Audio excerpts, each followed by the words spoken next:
Xí đâu nữa.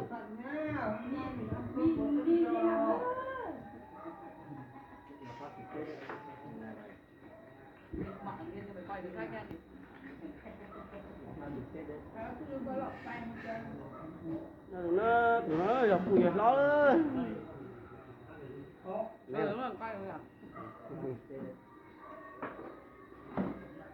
Làm gì đâu?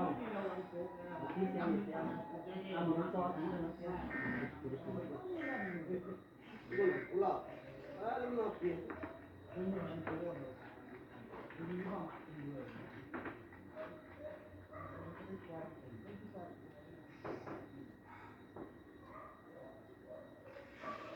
Bà không có nó.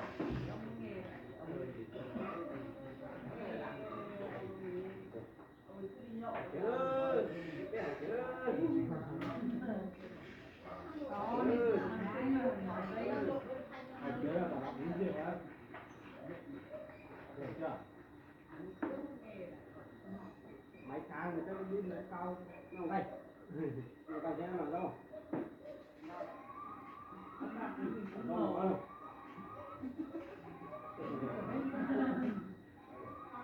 Qua thì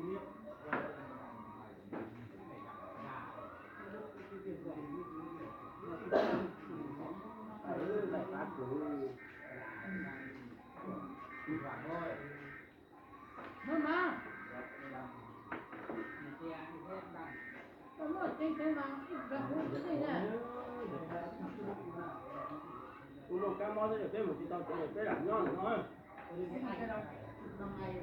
Quay thì cũng đi kia bỏ hết trơn.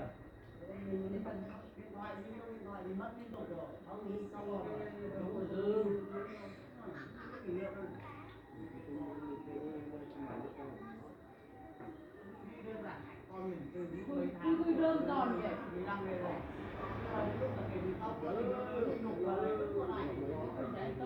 Đưa vào nhà không cất hơi mát được.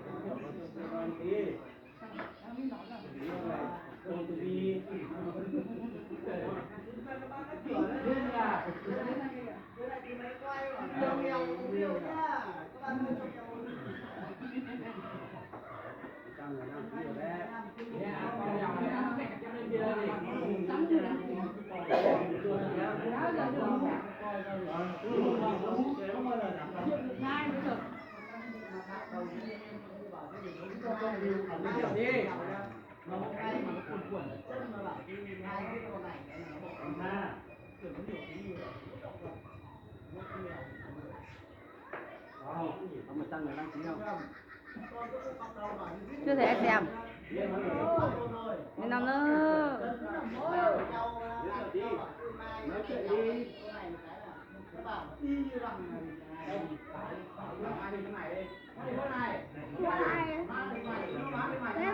phải đây con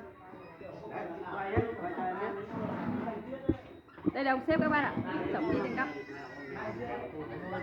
cá này á. Hạ thôi đây bà.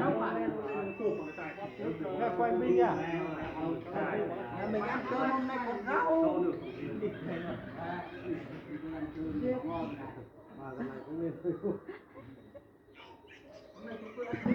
Chào nhá. Ở chân. Chào nhá. Chào à. Trời ơi, chào. Nó chưa được trước phải làm thôi á.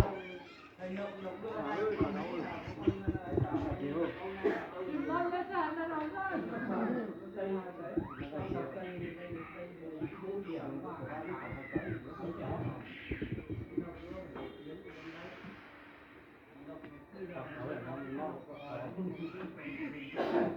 mày ăn to quá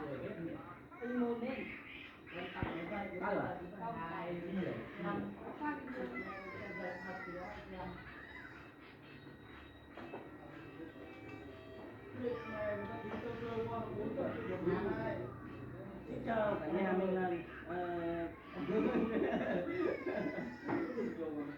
Nói đến được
Anh nhớ giống này, cà phê là sinh chi nên là sự của các ai đó đi cho nó thì dòng cũng là thế mà sinh chi của họ là nhớ dòng của thằng gì nào